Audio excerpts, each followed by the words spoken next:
우리는 이 세상에 사는 동안 우리의 육신을 공격하는 악한 영의 공격에서 자유롭지 못해요. 예수님께서도 육신을 입고 사는 동안 습관에 따라 기도하셨다는 성경 말씀처럼 육신을 훈련하여 기도하는 습관을 들이셨어요. 기도가 지도자의 지도를 필요로 하고 훈련을 하여 습관을 들여야 하는 이유입니다. 기도하는 것이 힘들고 마음이 쓰레기 같아서 기도하기 쉬울 때 기도를 포기하면 기도의 내공이 쌓일 수가 없어요. 그래서 저는 기도하기 싫을 때 이런저런 무거운 사역의 짐으로 인해 마음이 힘들 때 이를 악물고 어깨에 힘을 주어 간절하게 하나님을 부르며 하나님을 찬양하고 감사하고 회개하며 불쌍히 여겨달라고 백얼복걸하며 기도합니다. 그러면 1시간이 채 지나지 않아서 평안이 찾아오고 기쁨이 올라오기 시작하죠. 제가 이렇게 행복하게 살 수 있는 동력이 바로 기도의 힘이에요. 많은 사람들이 이 책을 통해 기도의 습관을 들여서 이 땅에서도 행복하게 살다가 영원한 천국에 갈 수 있기를 바라요. 성령의 사람을 만드는 기도 훈련 매뉴얼. 나는 이렇게 기도해서 하나님을 만났다.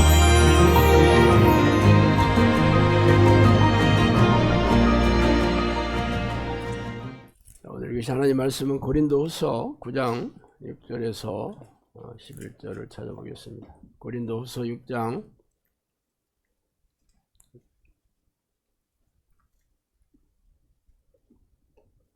고린도후서 9장이죠. 9장 6절에서 11절. 자, 고린도후서 9장 6절에서 11절 다 찾아서 한 목소리 읽어보겠습니다.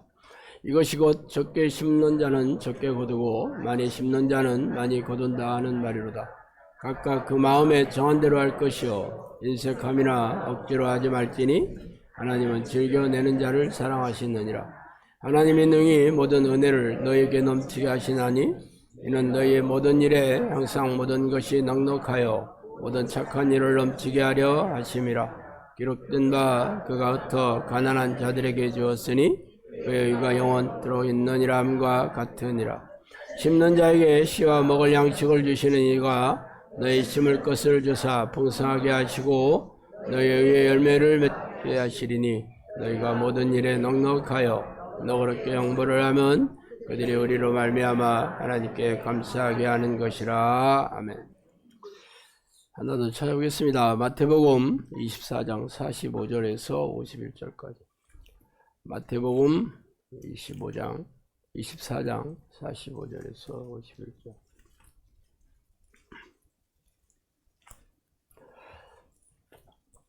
자, 마태복음 24장 45절에서 51절 다 찾으셨으면 한 목소리 읽어보겠습니다. 이러므로 너희도 준비하고 있으라. 생각하지 않은 때인데와 오리라. 충성되고 지혜 있는 종이 되어 주인에게 그 집 사람들을 맡아 때를 따라 양식을 나눠줄 자가 누구냐. 주인이 올 때 그 종이 이렇게 하는 것을 보면 그 종이 복이 있으리로다. 내가 진실로 너에게 이르노니 주인이 그의 모든 소유를 그에게 맡기리라.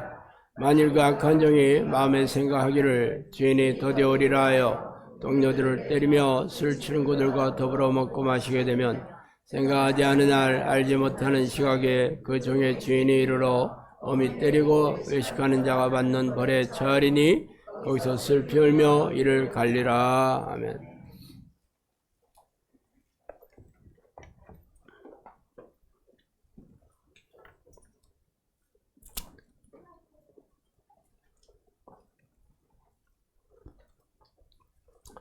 오늘은 다가올 경제 빙하기에 어떻게 돈으로부터 자유롭게 살 것인가 하는 제목으로 전해 나누겠습니다.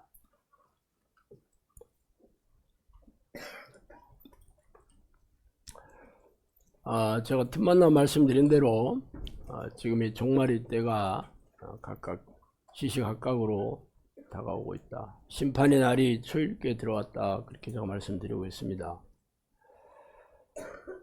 그런데 성령께서는 종말이 날이 오기 전에 기도를 쉬는 자들에게 기회를 주겠다라고, 그래서 이렇게 종말의 날이 2000년 동안 연기되고 있는 이유를 말씀해 주셨습니다. 그러면 기도를 안 하는 자들이 무슨 일이 생겨야 기도를 할까요? 어느 날 기도를 안 하다가 기도 한번 해봐야 되겠구나, 기도 안 하니까 인생에 재미가 없네. 그래서 기도하는 사람은 한 명도 없습니다. 대부분 삶의 불행이나 고통스러워서 마음이 불붙는 것 같이 그러한 고통에서 내가 하나님을 부르게 되죠. 하나님을 찾게 됩니다. 결국 기도를 쉬고 있는 자들은 바로 기도를 하지 않는 자들인데, 이런 자들에게 기도를 하게 되는 기회를 준다는 것은 극심한 고통의 사건이 삶에 일어나야 된다는 거죠. 그러면 그런 고통 중에서 가장 큰 고통이 뭘까요? 바로 돈이 없거나 돈이 부족한 그러한 고통입니다. 경제적인 고통. 날마다 우리는 돈이 필요하잖아요. 생존하기 위해서, 생계를 유지하기 위해서 필요한 생계비가 없다면 이것처럼 더 고통스러운 게 없습니다. 그러면 하나님께서 종말의 날이 오기 전에 모든 인류에게 공통적으로 겪게 되는 고통이 바로 돈의 부족으로 생기는 그러한 고통이라는 것은 일반적인 거죠. 그런데 성령님께서는 저에게 너희 민족은 돈에 환장한 민족이다 그렇게 얘기하셨어요. 돈에 환장했다는 말은 엄청나게 부정적인 뜻이죠. 그리고 한국교회는 상업적이며 목자들은 살찐 양들만 찾아다닌다라는 투의 얘기를 참 많이 하셨습니다. 이 노트에도 자세히 나와 있어요. 상업적이라는 것은 돈을 버는 걸 상업이라고 하잖아요. 결국 한국 교회가 이 종교를, 기독교를 앞세워서 실상은 종교 기업이 되고 있다라는 얘기죠. 결국 이런 일에 대한 징벌이 당연히 우리 한국 교회에 있게 될 것이죠. 어떤 일이겠어요? 돈이 없어지는 날이 오는 거죠. 예수님께서는 칼을 쓰는 자는 칼로 망한다라는 얘기를 했습니다. 결국 돈에 환장한 니네 민족은 돈으로부터 극심하게 고통을 받는 날이 올 것이다. 이런 날 당연히 오죠. 그런 일들이 오는 조짐은 꽤 오래전부터 됐습니다. 그 원인을 제가 몇 가지 들어볼게요. 먼저 인구 절벽입니다. 우리나라는 지금 현재 출생률이 0.7명입니다. 여성 한 명이 평생 낳게 되는 사람이 한 명이 채 안 되는데, 그것도 곧 0.6명대로 더 떨어질 것이다 라는 게 불보듯 화난 일이에요. 자, 인구가 줄어들면 어떤 일이 생기냐면 생산 인구도 줄어들지만 소비 인구도 줄어듭니다. 장사를 해도 살 사람이 없어. 뭐 물건을 만들고 싶어도 만들 사람이 없습니다. 결국 인구 절벽이 돈을 버는데 치명적인 걸림돌이 될 건데, 지금 우리나라 인구 출생률은 전 세계 1위 아니면 2위예요. 원래 1위였는데 뭐 작년에 홍콩이 우리를 앞질렀다 그러더라고. 홍콩. 전 세계 1등 하는 거는 지금 출생률 밖에 없어요, 우리나라가. 두 번째는 트럼프 시대가 열렸다는 겁니다. 여러분이 트럼프 대통령이 약간 어떤 그 광기 비스무리한 그런 아주 그런 인물로 이렇게 생각하기 쉬운데, 트럼프는 뭐 때문에 대통령이 됐냐면 철저한 장사꾼의 전략으로 대통령이 된 겁니다. 장사꾼은 돈을 버는 사람을 장사꾼이라고 그래요. 지금까지 미국이 세계 경찰 노릇을 하느라고 전 세계 국방비로 쓴 돈들이 엄청나죠. 원래 그 천주국이라고 해요. 국방비가 천조예요. 그래서 천주국이라고 합니다. 그런데 이제는 그렇게 안 쓰겠다. 그리고 철저하게 장사 논리로 전 세계 외교를 장사 논리를 펼치고 있습니다. 그것을 미국이 세계 최강대국이잖아요. 그래서 이렇게 자국 우선주의를 펼치면 다른 나라도 똑같이 반응을 하게 될 수밖에 없습니다. 모든 강대국들이 다 자국 우선주의입니다. 그래서 관세를 부과하면 우리도 상호 관세를 부과하겠다. 지금 평균 20%, 25%잖아요. 그게 바로 마진율이에요. 그러니까 돈을 못 벌게 하겠다 이거죠. 그래서 미국이 우리나라에서 공장 짓지 않으면 니들 돈 못 번다. 수출할 생각 하지 마라 이겁니다. 그럼 어떻게 하겠어요? 우리나라는 공장을 다 미국에 짓거나 장사 그만하든가 둘 중에 하나 선택해야 됩니다. 문제는 이제는 전 세계가 전부 돈이 모든 질서의 기준이 된다는 겁니다. 지금까지는 미국이 평화나 뭐 정의나 뭐 자비나 사실 우리나라 한국 전쟁 때 도와준 것도 뭐 어떻게 보면 자국의 뭐 이익이 되니까 도와주긴 했지만 그래도 뭐 이렇게 불행한 고통 속에서 극심하는 고통스러워하는 사람들을 긍휼히 여기는 마음도 사실 있었죠. 왜냐하면 미국이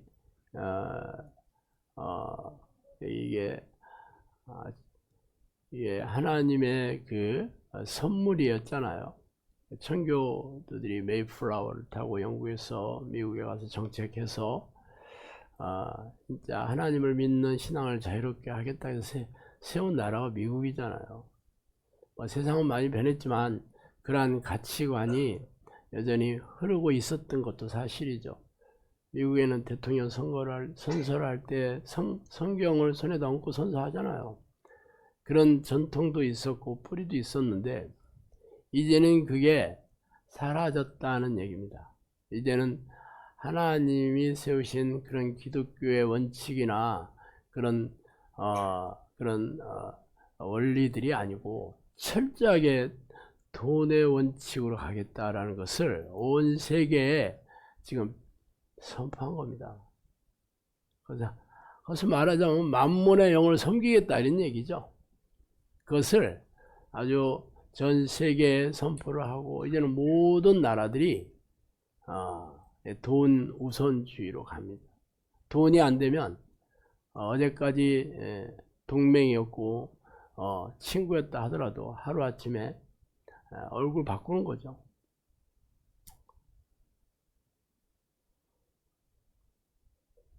당연히 우리나라는 대기업들이 전부 미국에 가서 공장을 안 지으면 장사 못하게 돼 있습니다. 자, 게다가 지금 AI 로봇 시대가 들이닥치고 있죠. 제가 최근 설교 때마다 이 모든 AI 로봇, 예를 들어서 셰프 로봇은 100가지 음식을 지가 만듭니다. 서빙하는 로봇도 있습니다. 공장에서 일하는 산업 로봇은 옛날부터 있었어요. 운전도 지가 알아서 하잖아. 요즘은 전투도 로봇이 전투합니다. 사람 안 가. 지금 우크라이나 러시아 전쟁에 떠오르는 핵심 무기가 바로 드론입니다. 드론을 운영하는 사람을 세자로 드론 놈이요.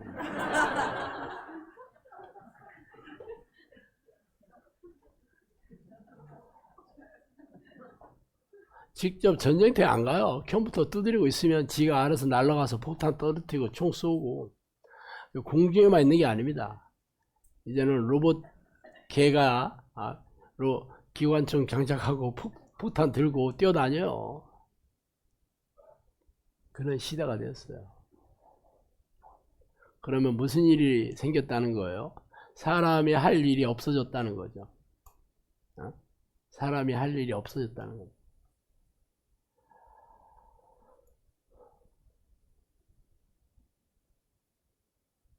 한국 경제 부흥기가 사실은 한국 전쟁이 끝나서 산업이 다 피폐화돼서 먹고 살 만한 게 없어 굶어 죽는 사람이 널렸을 때 진짜 굶어 죽었습니다. 제가 60년생인데 제가 어렸을 때 굶어서 얼굴이 퉁퉁 붓는 사람을 봤습니다. 그리고 늘 얘기하잖아요. 내 동생들도 영양실조에 걸려서 소말리아 애들처럼 그랬었다니까. 그게 남의 얘기 아니고 우리 가족사에서 있었던 일이었어요. 당연히 굶어 죽는 사람 많죠. 그래서 참 하나님께서 우리나라 이 민족을 불쌍히 여겨서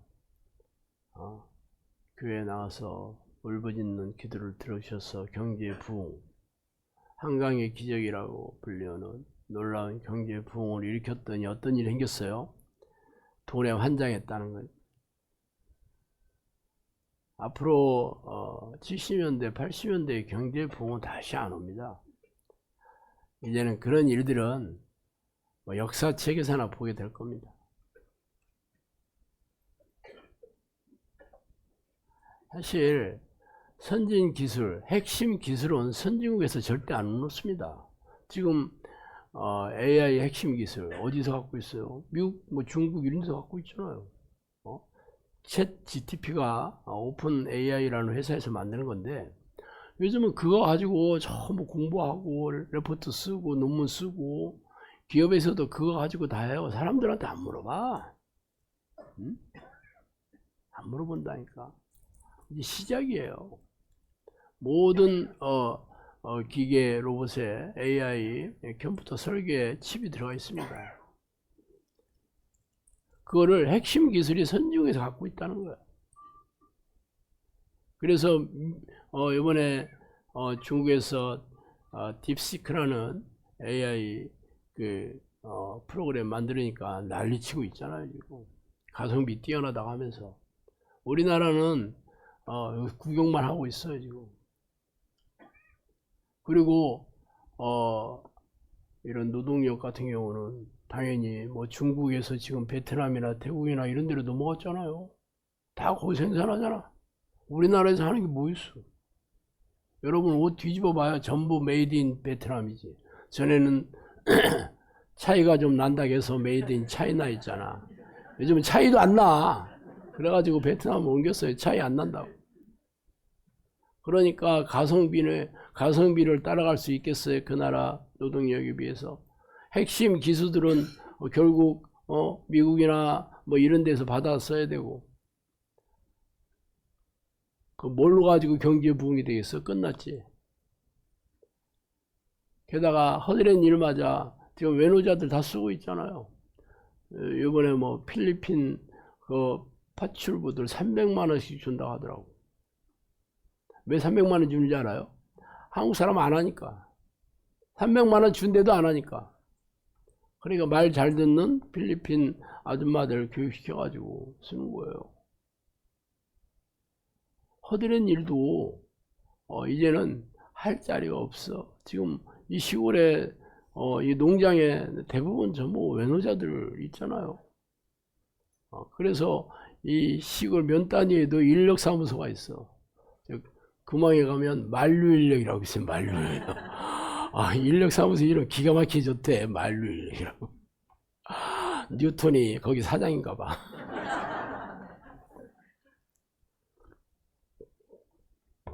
지금 간단하게 내가 5가지 얘기했습니다. 그러면 어차피 이제 우리가 경험해 보지 못한 그런 경제 빙하기가 당연히 닥치죠. 취업도 안 되고. 다 취업 안 되는 건 일자리가 없어. 들어가도 해고 금방금방 되고. 월급 많이 주는 사람들 쓰려고 안 해. 전부 기계로 하고 컴퓨터로 하고 AI로 하고 로봇으로 하고 아니면 외주 주고 없다니까. 그래서 오늘은 어떻게 우리가 경제 빙하기를 살아갈 것이 하는 주제. 여러분 관심이 없으면 여러분들이 큰일 나요. 진짜 어떻게 이 목사가 이런 얘기를 하게 됐는지 저도 기가 막혀요. 목사들이 제가 언젠가 제 극동방송에 내가 성경적인 재정관리 사역을 오래 할 텐데 거기서 생방송 1년짜리를 한 게 있었는데 생방송이었어요. 그래서 상담하는 거 생방송을 했습니다. 그러니까 처음에 방송 한번 나가면 그 방송국 패널들이 있습니다. 각계각층에서 패널들이 모여가지고 이 프로그램에 대해서 간단한 코멘트를 하는데 PD가 나한테 막 급하게 전화가 왔어. 왜 전화 왔냐면 목사가 돈 얘기를 한다고 사람들이 기가 막혀 한다 그러는 거야. 아니 목사는 돈 얘기 하지 말라는 법이 있고 뭐 법에 써 있나? 그 사람들이 상상할 수 없는 게 자기들이 돈 버는 쪽에는 세상에서 전문가들 많잖아요. 근데 왜 하필 목사가 하냐는 거야. 그렇다고 막 뭐 고민 많이 된다는 거예요. 프로그램 한 번에 했잖아요. 그래서 그렇게 뭐 두 번 했나? 그런 소리 쑥 들어갔습니다. 지들보다 내가 더 잘하니까. 지들보다 더 잘하니까 쑥 들어갔어요. 제가 이런 분야의 책을 10권 이상 썼습니다. 방송 참 많이 했어. CBS, CTS, SBS 가서 됐어. SBS. 더 많은 데서 많이 했죠. 뭐 돈은 안 돼. 차라리 이런 뭐 SBS나 이런 데를 가면 교통비도 주고 밥값도 주는데 CTS, CBS 그런 것도 없어. 불쌍해. 불쌍해요. 어쨌든 뭐 성령님께서 내가 이 사역을 처음에 오셔가지고 이제는 본질적인 사역을 해라. 그래서 그날부터 접게 됐습니다. 그래서 지금 이 사역을 한 지도 벌써 13년 이상 됐잖아요. 그래서 일단 성경에는 이 돈에 대한 그러한 말씀이 무려 4,000구절 이상이 나옵니다. 4,000 단어 이상이 나와요. 진짜 많이 나옵니다. 그래서 하나님께서 돈에 대한 원칙을 잘 알고 여러분이 그렇게 살면 당연히 하나님의 축복을 받아서 넉넉하게 살게 해주겠죠. 여러분도 그런 얘기 교회 다니면 수도 없이 들었잖아요. 뭐 11조 뭐 내봐라, 하나님께서 축복하지 않나, 시험해봐라, 그거 수도 없이 듣지 않나? 말라기 3장에. 그런데 하나님을 무슨 하나님 펀드의 펀드 매니저로 알아서 11조를 드렸기 때문에 망하는 거예요. 잘 생각해봐요. 막 무슨 강철한 카네기니 뭐 록펠러는 뭐 11조 많이 해서 억만장자가 됐다는 얘기 수도 없이 듣지 않았나? 목사 치고 11조 안 한 목사가 어딨나? 그러면 목사들 전부 최소한 100만장자는 다 있어야 되지 않나? 안 그래요? 그런데 상당수의 목자가 빈곤층과 극빈층 사이에 있습니다. 왜 그럴까? 왜 그래? 그 동기나 목적이나 속내가 진짜 하나님의 뜻이 아니고 돈 벌 목적으로 11조를 드리니까 그렇지. 하나님이 그걸 왜 모르시겠어? 여러분이 그동안 헌금 드리는 동기나 목적이나 속내가 어떤 마음으로 드렸냐 읽고 계셔요. 결국 그래서 그 돈들이 하늘나라의 국현에 쌓이는 게 아니고 교회 통장에 쌓이게 되지. 교회 통장에. 아니면 목사 뭐 지갑에 쌓였든지 뭐 난 잘 모르겠네. 어쨌든 그래서 참 답답한 일이 진짜 많이 생겼죠. 자, 그러면 하나님께서 돈에 대한 여러 가지 말씀해 주신 몇 가지 읽어드릴게요. 내 하나님 여호와를 기억하라. 그가 내게 재물 얻을 능력을 주었습니다. 이같이 하시면 내 조상들에게 맹세하신 언약을 오늘과 같이 이루려 하십니다. 신명기 8장 18절 말씀입니다. 우리한테 하나님의 백성들에게 재물 얻을 능력을 주셨다 이렇게 선포합니다. 그러면 교회 다니는 사람들은 뭐 부자는 아니더라도 돈으로부터 부족하지 않게 살아야 되는 거 아닌가? 안 그래요? 뭐 백만장자 바라지도 않아. 그냥 평생 돈 쪼달리지 않고 사는 이 정도만 돼도 참 여한이 없겠네. 그 성경에 이렇게 써 있다니까. 재물 얻을 능력을 주셨다. 그럼 여러분한테 해당되는 얘기예요? 안 되는 얘기예요? 돈에 쪼달리는 사람은 안 되는 얘기지. 교회 다니는 사람이나 안 다니는 사람이나 다 죄에 쪼달리고 살거든. 부유한 사람 몇 퍼센트나 돼요. 그건 무슨 뜻이요? 하나님의 백성이 아니라는 거지 뭐. 교회 다닌다고 해도 하나님께서 너는 내 새끼다고 생각 안 해. 왜 그래? 내 하나님 여호와의 말씀을 삼가 듣고 내가 오늘 내게 명령하는 그의 명령을 다 지켜 행하면 너에게 축복해 주시겠다. 이 신명기 28장의 유명한 나들보기의 축복이잖아. 조건이 붙어 있어요. 교회 다니면이 아니라니까. 11조 내면이 아니라니까. 하나님의 말씀을 지켜 행하는 자, 이 조건이에요. 그럼 여러분들이 교회 다니면서 진짜 내가 하나님의 축복을 받으려면 하나님의 뜻대로 순종하며 사는 거구나. 이렇게 해야 되는 거지. 그런데 다 어떻게 생각해? 어떻게 그렇게 살아요? 어떻게 성경대로 살아? 그렇게 살 생각이 없어 다들. 그럼 성경이 거짓말 하겠냐고. 하나님의 말씀, 예수님이 그랬어요. 종말이 오있더라. 세상이 망할지라도 내 말은 한 획도 사라지지 않을 것이다. 그대로 이루어질 것이다. 그랬어요. 그럼 여러분들이 하나님의 말씀을 들을 능력이 있든 없든 그게 하나님의 말씀이라는 거야. 그럼 하나님께서 그냥 헛소리 했겠어요? 여러분이 능력이 없으면 통곡하면서도 하나님 어떻게 하면 좋아요? 내가 하나님 뜻대로 살고 싶은데 내가 살 능력도 없고 살 생각도 없어야 하고 나를 불쌍히 여기셔야 하고 기도했다면 하나님께서 또 감당할 수 있는 능력 주셨겠지. 그런 기도 해본 적 있어요?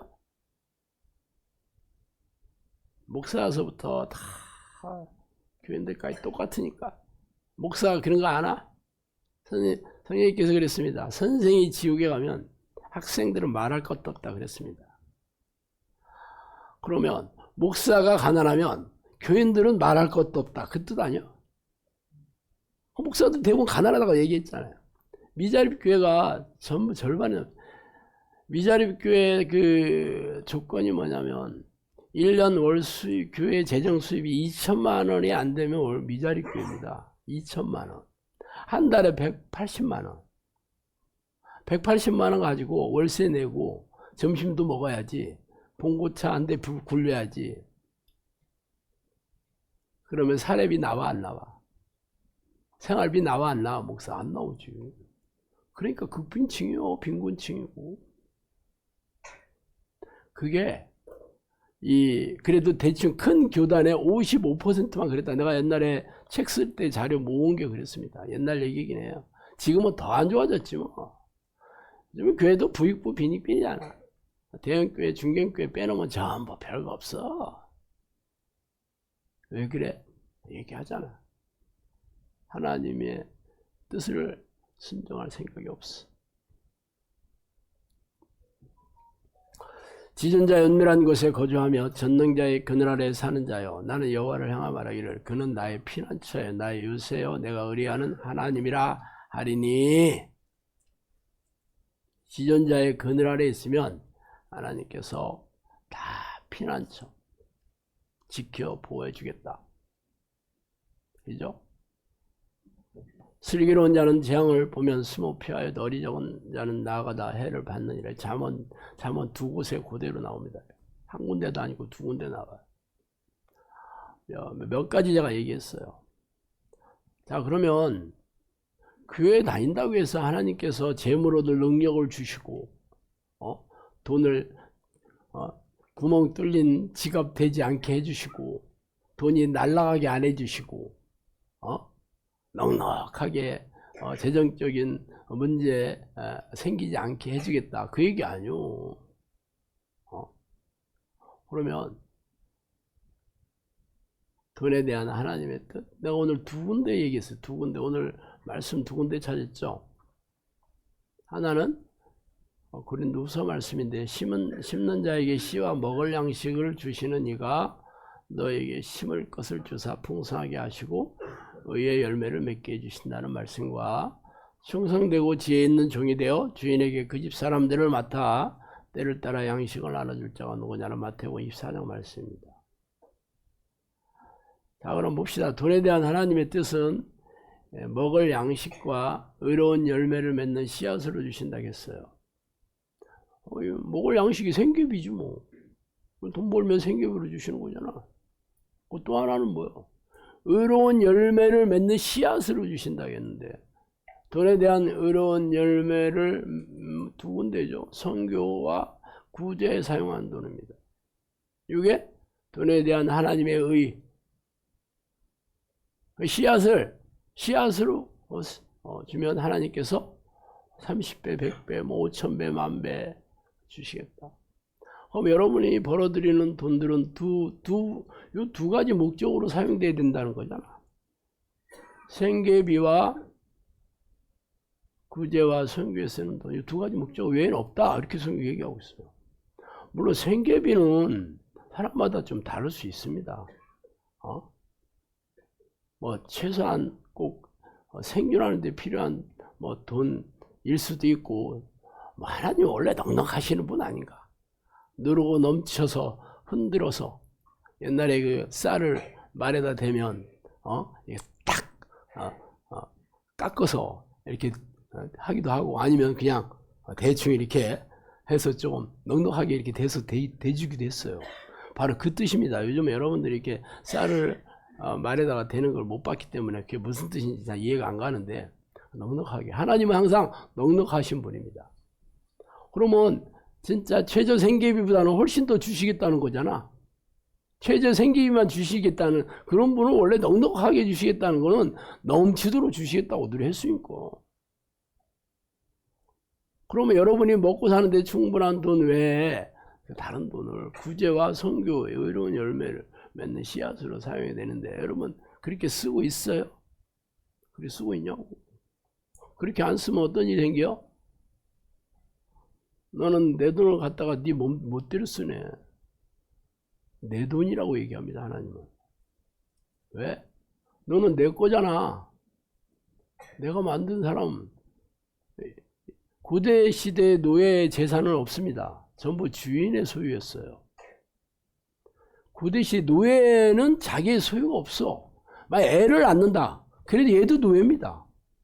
왜? 주인의 소유였기 때문에. 그럼 여러분이 하나님의 것 아니요? 나는 하나님의 백성이라고 임마누엘 얘기하잖아. 여러분이 가지고 있는 모든 게 하나님의 것이잖아. 거기까지는 동의해. 그럼 여러분 돈 다 하나님 거네? 여기서부터는 찝찝해 이제. 그러니까 여러분이 말로는 하나님의 백성이고 하나님의 자녀고 하지만 속은 내가 주인이지. 하나님은 나의 도움이야. 나의 해결사야, 해결사. 문제 생기면 해결해주고, 뭐 할 때 도와주는, 다 누가 주인이야? 하나님이 주인이야, 여러분이 주인이야. 교회 다니는 사람 거의 대부분의 사람들이 말로는 하나님 주인입니다. 나의 주인이 주인님이라는, 주님이라고 부르는 말이잖아요. 주님이라고 여러분 부르잖아. 주님. 이게 주인님이라는 말의 학자야. 말로는 주인님 하면 돼. 지가 주인이요. 그러니까 그런 일이 안 생긴다는 거야.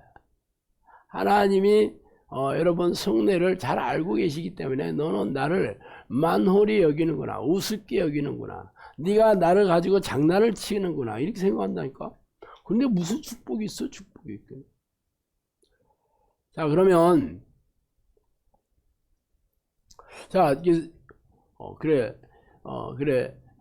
생계비는 그렇다 치더라고. 자, 구제와 선교. 그러니까 무슨 얘기야? 그럼 목사님, 그러면 생계비 제외하고는 다 교회에 바치라는 거예요? 내가 지금 얘기했잖아요. 교회 바치라는 얘기가 아니고 구제와 선교비를 써라는 거지.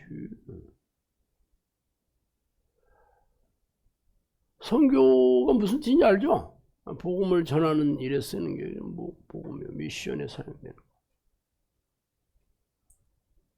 그렇게 써야 됩니다. 교회에서 그런 일을 한다 그러면 교회에 바쳐서 그렇게 쓰게 해도 되고, 교회가 그런 일을 안 한다 그러면 여러분이 개인적으로 해도 돼. 내가 언제 교회에다 바치라고 한 얘기 한 적 없습니다. 사실 대부분의 교회가 그렇게 안 쓰는 게 문제지. 드리기만 하면 다 하늘나라에 쌓였다가 맨 거짓말만 하고 있죠. 교회에서 사실은 구제에 쓰는 돈이 3%도 안 됩니다. 구제에 쓰는 돈. 원래 11조의 목적은 세 가지였는데, 가난한 자들, 그 당시에 구약시대 가난한 자가 이방인이나 과부나 고아들이었습니다. 이들에 쓰는 돈이었고, 또 하나는 레위인이나 제사장들은 생업이 없었잖아. 토지를 불어받지 못했기 때문에 거기서 먹고 사는 돈이 생겨야 됐죠. 그리고 성전에서 무슨 명절 때 되면 행사했잖아. 떡도 나눠주고. 그럼 그 돈 다 어디서 났겠어? 그런 돈을 쓰는 거예요. 그게 선교에 쓰는 돈이고 구제에 쓰는 돈이고. 그럼 교회에서 그 돈 가지고 그렇게 썼냐? 우리가 안 쓰잖아. 나 부동산 사가지고 교회 짓는데 그게 선교래. 그렇게 럭셔리하게 지어야 될 필요가 뭐 있나? 그리고 담임 목사로 왕처럼 살아. 나머지 부목사는 하인이야, 하인.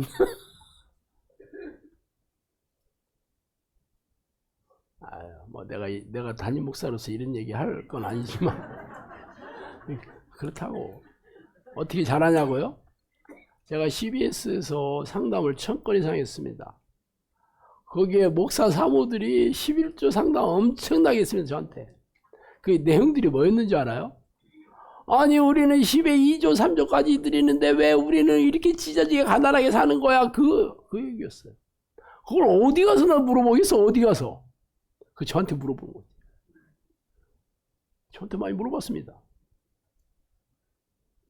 그래서 내가 잘 알지, 그 속사정을.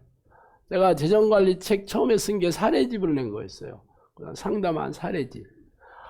그리고 11조에 대한 책도 썼잖아. 하도 11조 얘기를 많이 물어봤길래 11조에 대해 책도 썼어. 온전한 11조라고. 그 책이 저는 없었는데 어느 집에 가보니까 있더라고. 우리 영상학교 식구들 달라길 때 안 준대.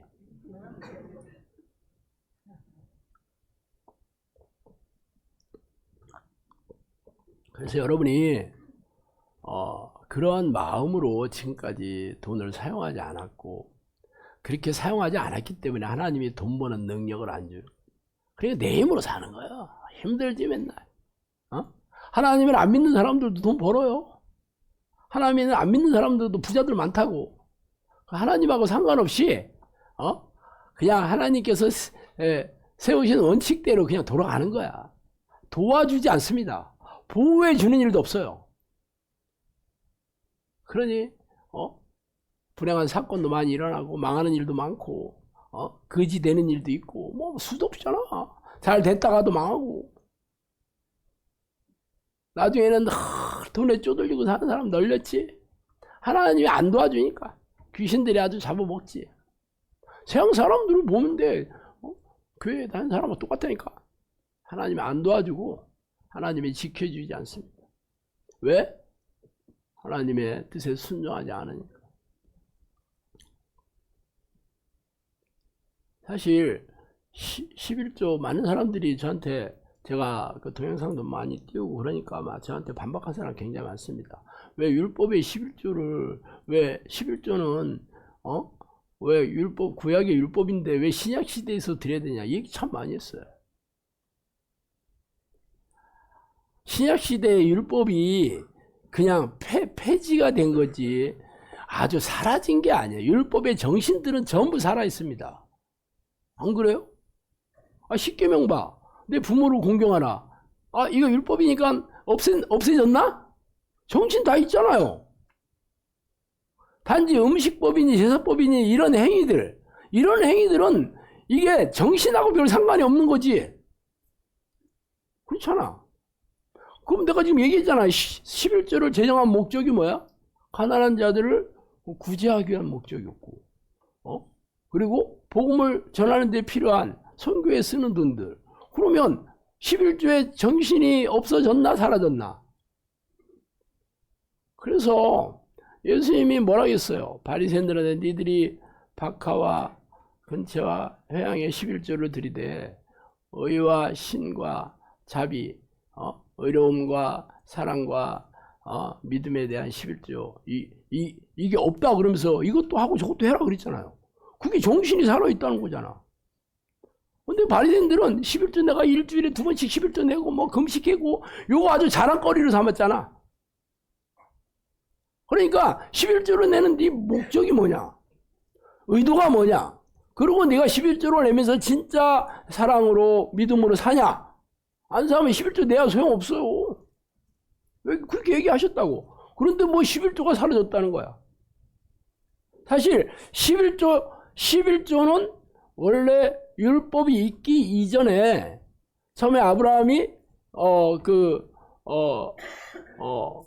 거기 여섯 왕과 싸워서 이긴 전리품의 10분의 1을 멜기세덱에게 들었다는 게 처음 나오고, 두 번째는 야곱이 삼촌 라반의 집에 가면서 노숙하면서 꿈을 꿨는데 사닥다리가 놓여져 있고 거기서 천군 천사들을 보면서 내가 무사히 돌아오게 되면 내가 11조를 드리겠다고 거기서 하나님께 그 맹세를 한 내용이 나옵니다.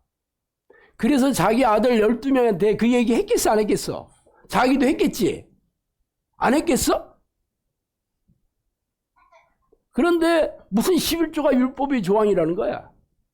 그게 하나님이 그 돈을, 내가 너에게 준 돈은 이러한 목적으로 주는 거니까 이렇게 써라, 사용해라, 그 얘기 아니요. 성령님께서 그랬어요. 11조는 마땅하다 그랬습니다. 마땅히 드려야 된다. 그 목적으로 쓸 때는 마땅하다 이 얘기지. 여러분들이 생계비 말고 나머지 돈은 전부 구제와 선교로 쓰라는데 11조는 안 드려도 된다.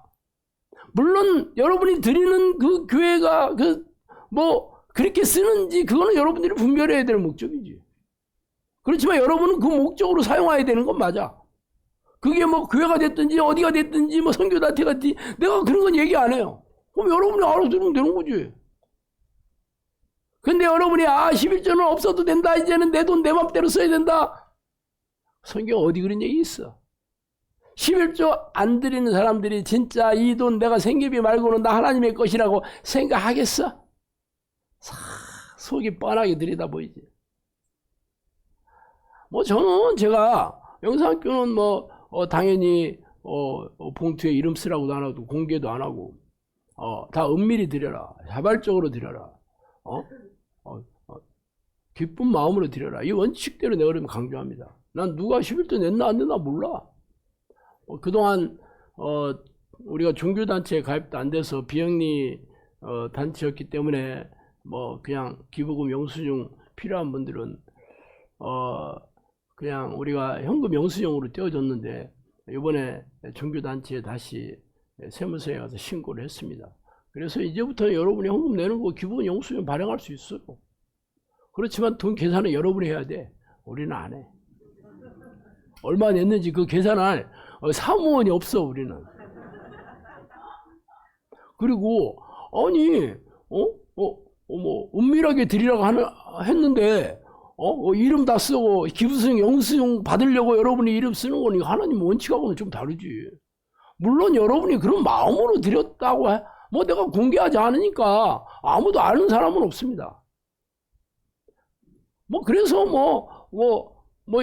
봉투에다는 안 쓰고 계좌에다 입금할 때 이름 쓰는 거 가지고 내가 얘기하진 않아요. 그걸 왜 썼냐 하진 않아. 나는 솔직히 별 관심 없어요. 누가 얼마 냈는지 모르는 사람도 많이 있고. 어쨌든 뭐 이제부터는 여러분이 내면 여러분이 얼마 냈나 꼼꼼히 기록해가지고 나중에 연말 정산할 때 기부금 영수증 첨부할 때 제출하면 됩니다. 우리는 그 계산할 사람 없어. 나도 계산 못해. 알아서 해. 문제는 하나님께서 여러분의 그 마음을 다 알고 계신다. 얼마나 자유롭습니까? 그렇게 하나님께 드리는 거지 뭐 나한테 드리는 거 뭐 교회에 드리는 거 사람들 눈치 보고 들으면 안 되지. 오늘은 돈 얘기 엄청 하네. 헌금 얘기. 그래서 어떤 일이 생겼냐고? 헌금이 잘 안 걷힙니다. 우리가 지금 식구가 300명인데 300명 치고는 헌금이 당연히 많이 안 300명 되면 평균 어느 정도 된다고 누가 한번 그러더라고. 근데 우리는 그렇게 안 돼. 그 왜 그런 줄 알아요? 공개하지 말고 은밀하게 들여가서 그런 게 아니고 우리 식구들이 다 그지들이 너무 망해가지고 온 사람이 너무 많아. 돈 좀 있는 사람은 거의 없어. 돈 있는 사람은 여기까지 안 와. 잘 다니고 대우받고 살지. 여기 오면 인생 망해가지고 왔는데 뭐 정신질환자가 있다. 내가 정신질환인데 돈 벌겠어 못 벌겠어? 뻔하지 뭐. 우리가 보태줘야 돼. 그러다 보니까 뭐 돈 쓸 때는 많은데 그래도 하나님께서 처음에 영상학교 시작할 때는 그랬거든요. 필요 다 채워주겠다. 내가 재정을 돕는 자 보내주겠다. 그래서 모르는 사람들도 많이 합니다. 그래서 내가 우리 박하는데 이 사람 누구예요? 그래 자기도 모른대. 그래서 많아. 뭐 유튜브에서 하니까 그분들이 마음에 감동이 돼서 뭐 드렸나 본데 뭐 누가 드리는지 아나. 그걸로 채워주셨어요. 몰라. 근데 뭐 우리가 아주 공격적으로 이게 선교나 이게 엄청나게 돈 많이 쓰거든요. 유튜브 내가 광고비만 400만 원씩 한 대 들어간다 했잖아. 우리 사실은 능력에 비해서 우리 그 전임 사역자도 많이 우리 전임 사역자 굉장히 많습니다. 여러 명 돼요. 다 선교비를 씁니다. 여러분이 전부 코칭하는데 전임을 해야지 시간 넉넉하게 여러분 양들처럼 챙겨주고 이 사람들 목이 살려줘야 되겠네. 그래서 몇 명 되지는 않는데 진짜 부교육자 이게 전임 사역자도 막 여러 명 되고 뭐 굳이 하는 사람은 내가 뭐 얘기는 안 하지만 우리는 두 가지를 영상학교 책임집니다. 굶냐 안 굶냐 병원비 있냐 없느냐 두 가지는 무조건 책임집니다. 뭐 굶는다고는 얘기 안 해도 병원비로 많이 병원비 없어가지고 병원 못 가는 사람들이 의외로 참 많대. 그러니까 뭐 돈이 있으면 다 쓸 겁니다. 뭐 제가 사례비를 안 받는다고 해놨으니까 뭐 제 돈은 없어. 저도 그걸로 먹고 사니까. 하나님께 저를 책임져 주셨다고 하는데 뭐 여러분 내가 헌금만 들들 털겠어요. 근데 분명한 것은 하나님이 여러분에게 하신 원칙이 그렇다는 거. 하나님이 어떤 성품을 원하시는가 읽어드릴게요. 먼저 탐욕. 땅에 있는 지체를 죽이라. 음란과 부정과 사욕과 악한 정욕과 탐심이니. 탐심은 우상숭배니라. 이 탐욕이거든요. 왜 탐욕이 우상숭배냐면 여러분을 섬기는 거기 때문에 그렇습니다. 탐욕이 지혜자를 우매하게 하고 뇌물이 사람의 명철을 망하게 하느니라. 탐욕이 어리석고 미련하게 한다. 또 그들의 마음에 하나님 두기를 싫어하며 하나님께서 그들의 상실한 마음대로 내버려 두사 합당하지 못한 일을 하게 하셨으니 불의, 추악, 탐욕이 또 나옵니다. 여러분이 탐욕은 지나친 욕심을 얘기하는 거잖아요. 여러분이 돈에 대해서 지나친 욕심을 낸다. 빚을 얻어서 투자를 한다. 뭐 아니면 과도하게 돈을 쌓아두고 이거 노대책 물 들어왔을 때 노줘야 돼 해가지고 전부 탐욕입니다. 그게 세상에는 지혜라고 그래요. 그렇지만 하나님 볼 때는 탐욕입니다. 악인은 그의 마음의 욕심을 자랑하며 탐욕을 부리는 자는 여호와를 배반하며 멸시하느니라. 탐욕을 부리는 자는 여호와를 배반하는 자입니다. 교회 다닌다고 해서 겨우 하나님께서 멸시한다. 하나님을 멸시하고 있는 자, 탐욕을 부리는 자. 조급함. 내가 말해 조급한 사람을 보았느냐. 그에게 미련한 자에게 오히려 희망이 있느니라. 부지런한 자의 경영은 풍부함에 이를 것이나 조급한 자는 궁핍함에 이를 것이다. 노하기를 더디하는 자는 크게 명철하여도 마음이 조급한 자는 어리석음을 나타내니 이 조급한 사람이 빚을 얻어서 쓰는 겁니다. 준비도 안 됐는데 대출 얻어서 집 사고 차 사고 뭐 사업하고 투자하고 이거는 준비가 안 돼도 여러분이 조급하게 하는 거죠. 사실 투자해서 망하는 게 조급해서 망하는 겁니다. 기다리지를 못해. 기다리지를.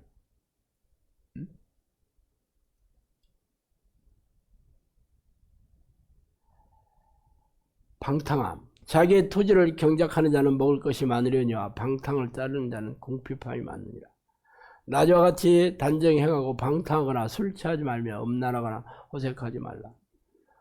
너희가 음란과 정욕과 술 취함과 방탕과 향락과 모방 우상 숭배를 하며 이방인의 뜻을 따라 행한 것이 지나간 때로 족하도다. 이게 성경에 다 있는 말씀입니다.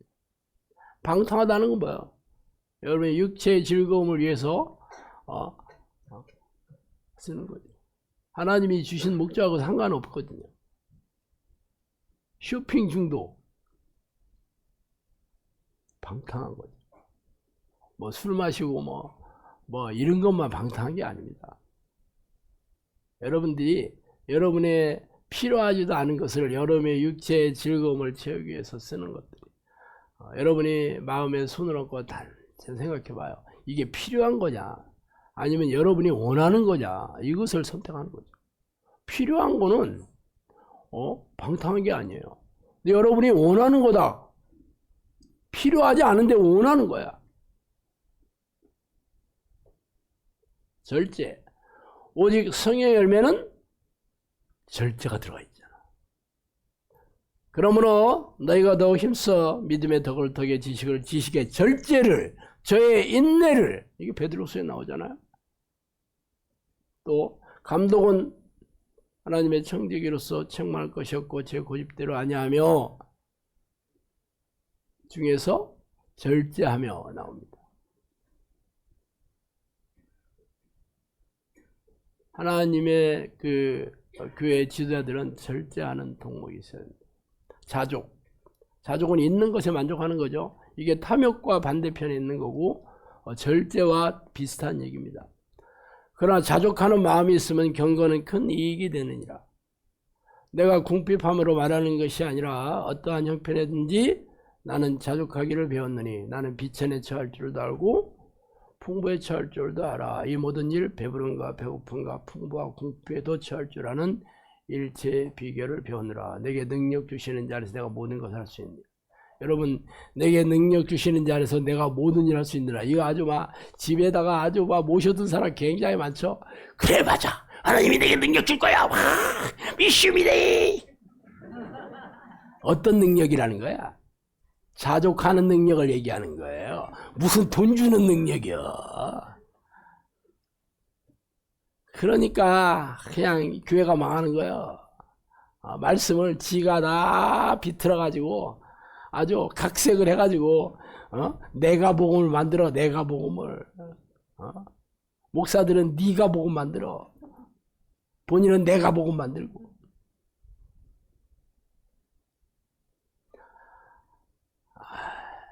이런 얘기 들으면 어때요? 아유, 맞기는 하지만, 아유, 이게 쉬워요. 이게 되는 일이에요. 못해요. 아유, 나는 못해. 그래서 못해 신앙이라니까. 못한다고 해가지고.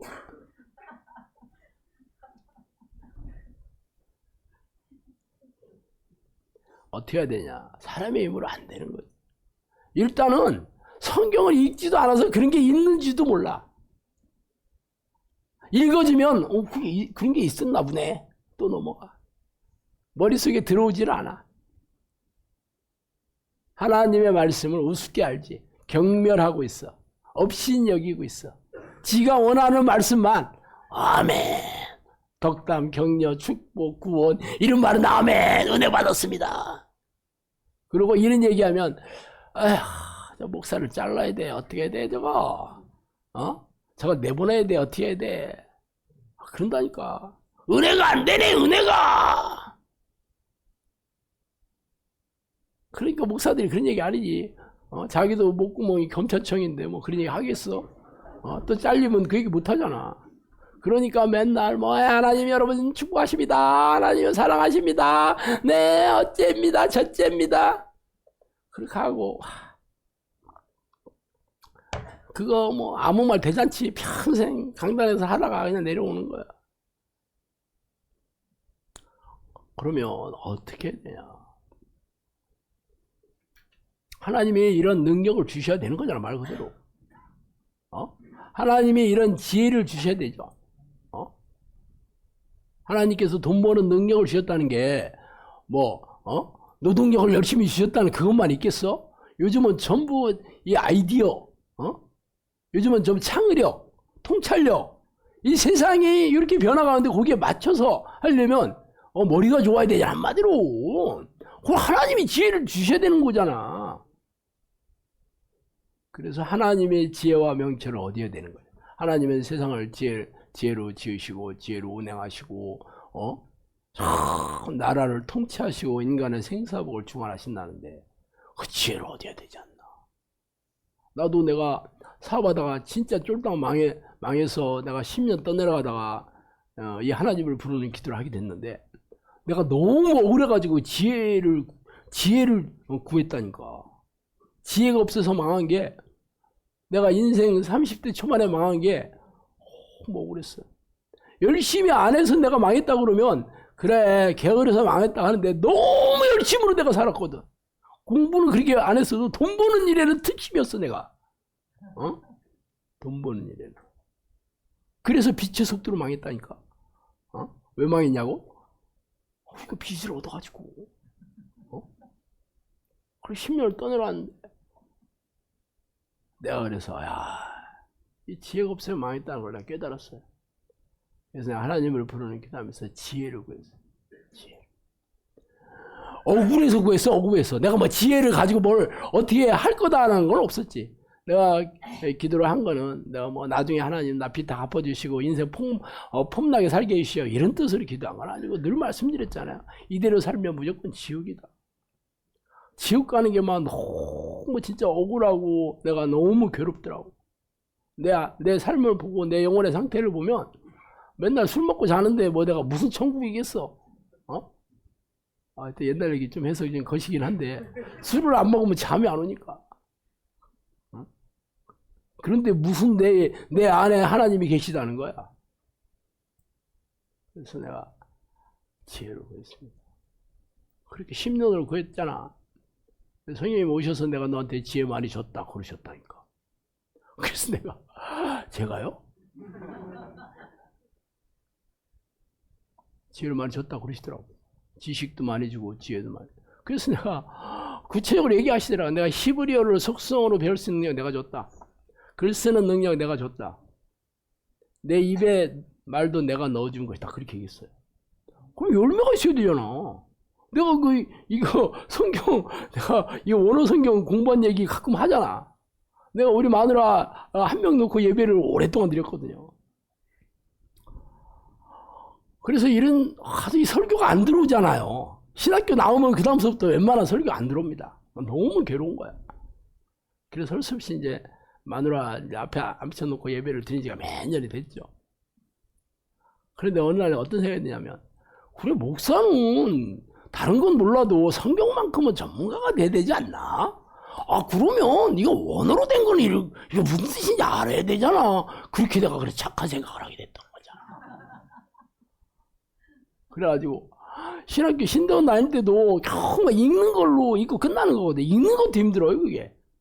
뭐 히브리 헬라어는 그래도 대충 오른쪽에서 왼쪽에서 오른쪽으로 읽어가고 이게 이 헬라어가 고대 헬라 지방이 고대 그리스 지방이거든요. 알렉산더 대왕이 통일한 건데 그래서 고대 그리스 말, 이 현대 그리스 말 이런 말들이 지금의 영어, 라틴어 이렇게 영어로 된 거예요. 내가 영문과를 나왔잖아. 영문도 모르고 다녔다고 얘기했잖아.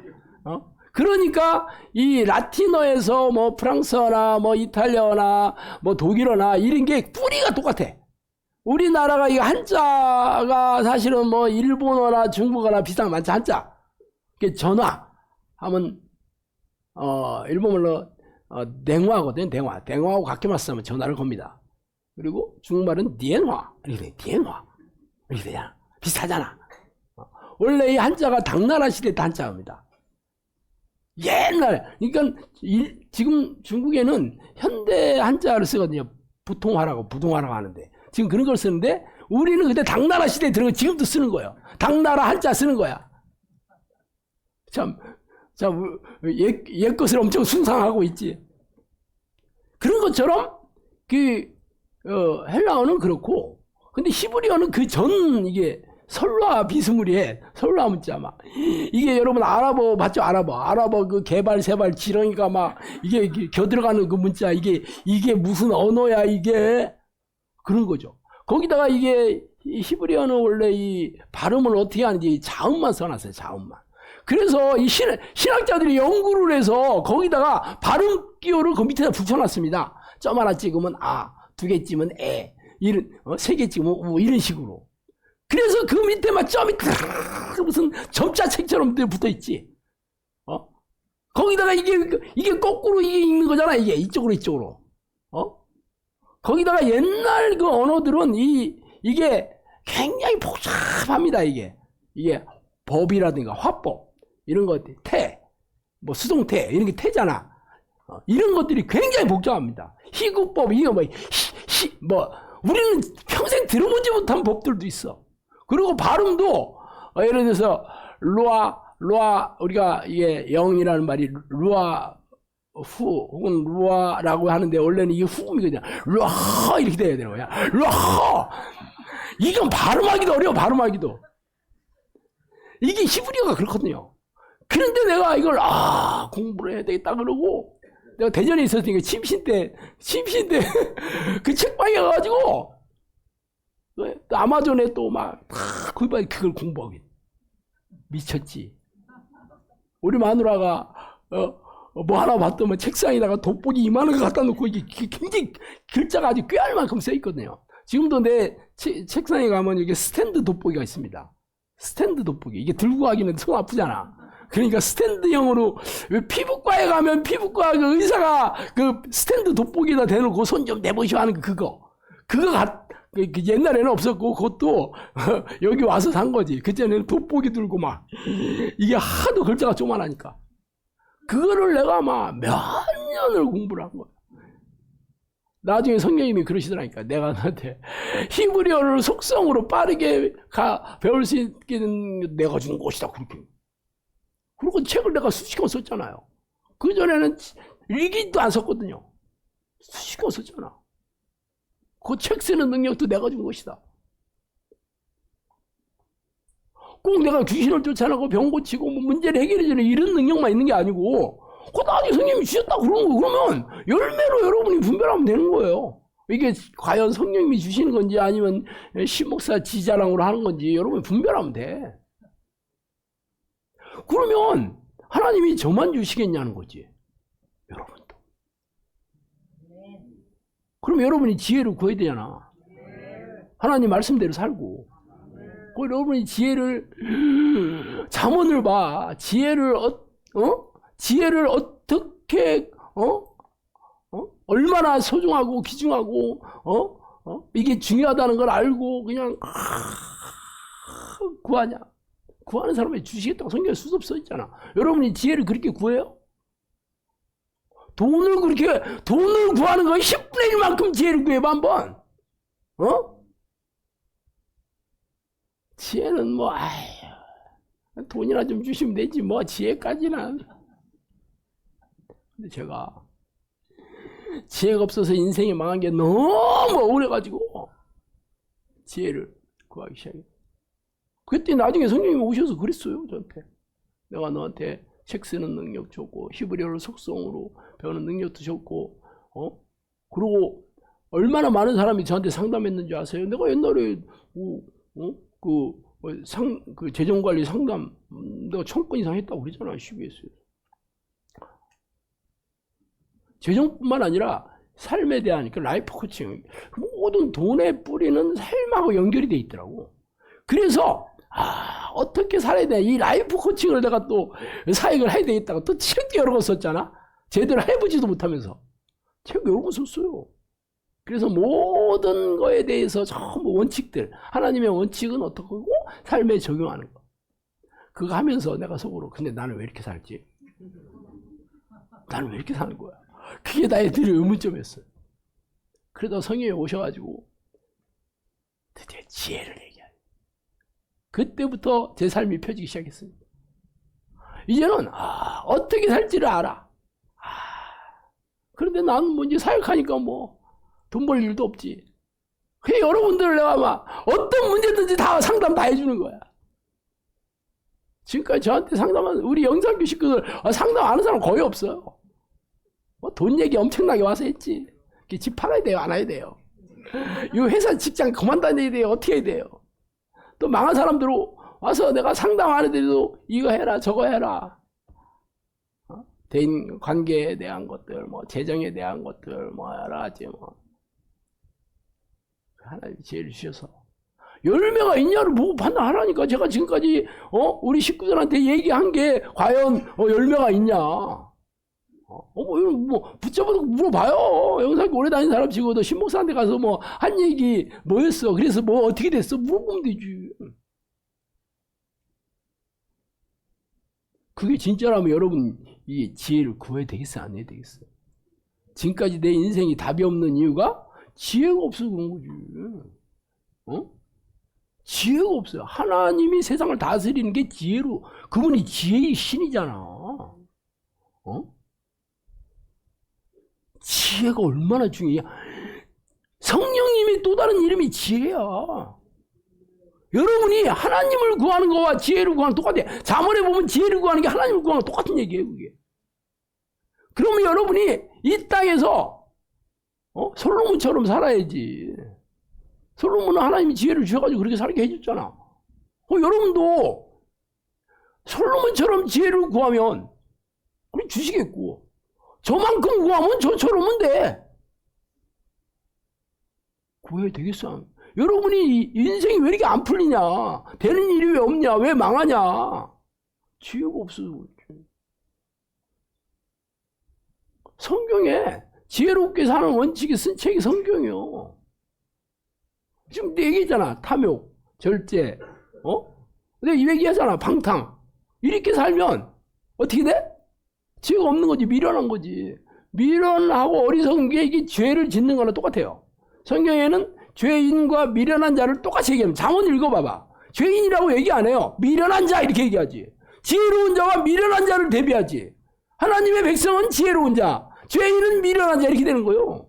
그러니까 하나님의 도우심도 없고 귀신들한테 당해가지고 인생 폭망하게 사는 거예요.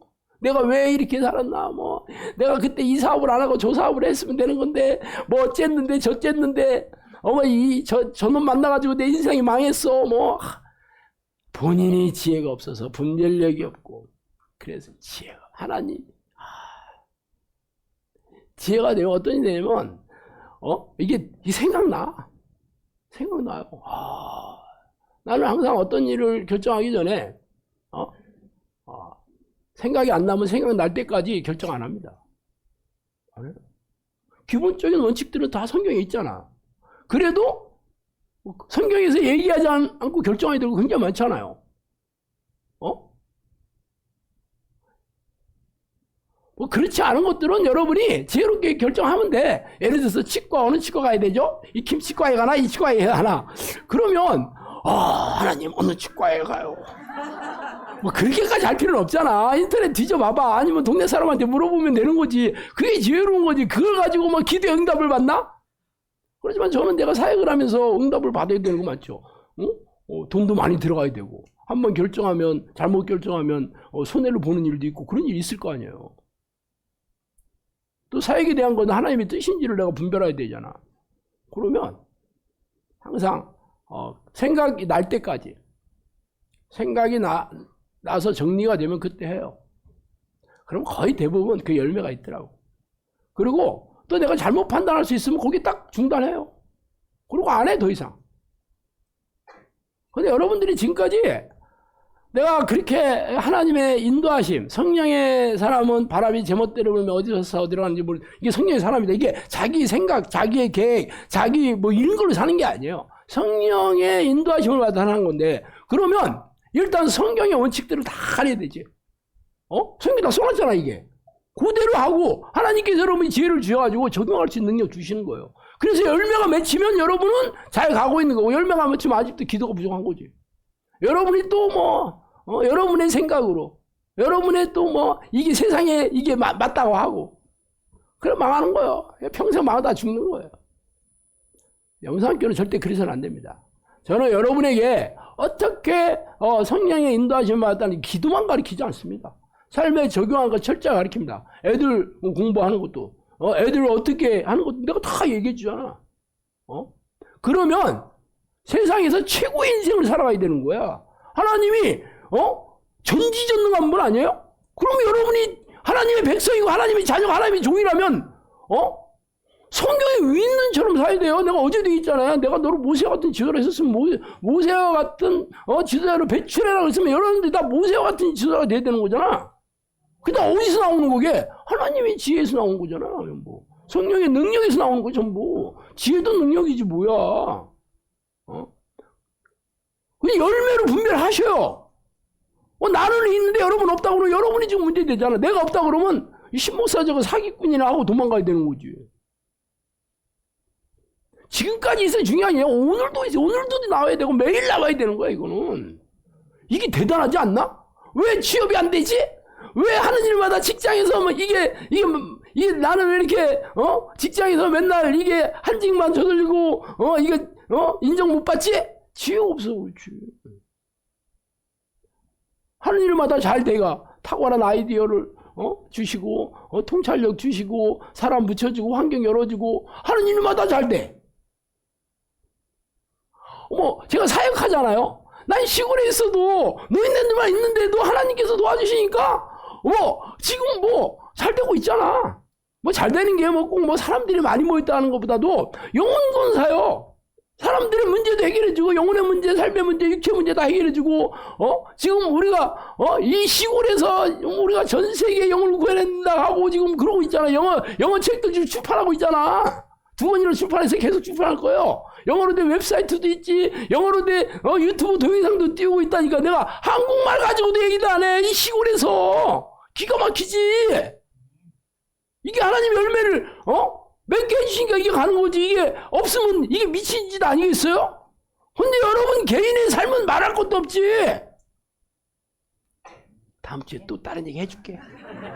오늘은 여기까지. 기도하겠습니다. 하나님 아버지 감사합니다.